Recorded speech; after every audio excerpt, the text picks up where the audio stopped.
काय झालं? नहीं इनका चादर दो। नाही नाही हो गया सही है राइट लीजिए चक्कर आ जाए। कोई चक्कर हाँ? चुप रहो बेटा। अरे कबाब में हड्डी ना गया।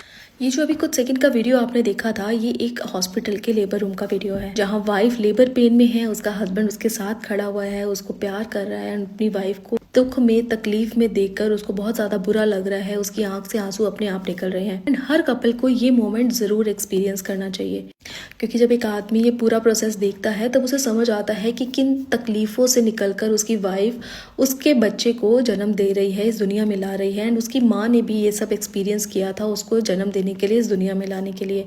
एंड यही चीज़ हस्बैंड वाइफ के बीच एक अलग इमोशनल बॉन्ड को क्रिएट भी करती है। अभी तक की वीडियो बहुत ज़्यादा क्यूट थी, बहुत ज़्यादा इमोशनल थी एंड बहुत ज़्यादा रोमांटिक थी, लेकिन यहाँ से कहानी में ट्विस्ट आता है। जैसे ही डिलीवरी खत्म होती है, डॉक्टर बच्चे को माँ के ऊपर लिटाती है, उसी टाइम एंट्री होती है सास के लेबर रूम में। उनको फर्स्ट रिएक्शन था अपने बेटे को लेकर कि चलो चलो तुम बाहर निकलो यहाँ से अब, जिस पर डॉक्टर ने भी एक अलग सा रिएक्शन दिया कि क्यों बाहर जाएगा। तो उनका कहना था कि मेरे बेटे को चक्कर आ जाएगा। लाइक सीरियसली, आपके सामने एक औरत अभी अभी आपके घर के बच्चे को जन्म देकर अधमरी हालत में लेटी हुई है, उसका शरीर कांप रहा है, वो आधी बेहोश है आधी होश में है, उसका शरीर में जान नहीं है, और आपको चिंता हो रही है अपने बेटे की, जो कि बस वहाँ पर साथ में अपनी वाइफ को सपोर्ट करने के लिए बस खड़ा था। यही प्रॉब्लम है हमारी सोसाइटी की।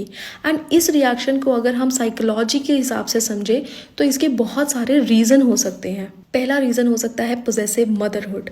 कई माएँ बेटे को अलग इंसान नहीं मानती, उन्हें अपना एक्सटेंशन मानती है, इसलिए बेटे को तकलीफ में देखकर वो बिल्कुल बिलबिलाने लगती है।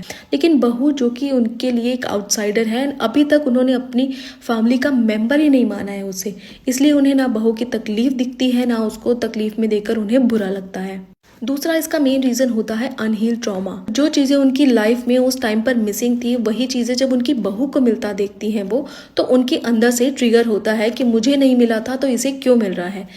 थर्ड रीज़न होता है फियर ऑफ लूजिंग कंट्रोल। उस मोमेंट में बेटा अपनी वाइफ के साथ में इमोशनली कनेक्ट हो रहा है, और कुछ माओं को यही इनसिक्योरिटी होती है कि अब बेटा वाइफ के करीब हो जाएगा। एक औरत होकर एक दूसरी औरत के दर्द को नहीं समझ पा रही, जबकि वो खुद इसको एक्सपीरियंस कर चुकी हैं। और यही रीज़न है कि आज भी इतनी बहुएं बोलती हैं कि सास कभी माँ नहीं बन सकती। माँ होती तो सबसे पहले अपनी बेटी को देखती, उसका हाल पूछती, उसके सर पर हाथ रखती, और फिर बच्चे की तरफ देखती, या फिर उसको किसी और चीज़ का ध्यान आता। ये कि हर औरत की दुश्मन नहीं होती, लेकिन मोस्ट ऑफ द टाइम औरत ही औरत की दुश्मन होती है।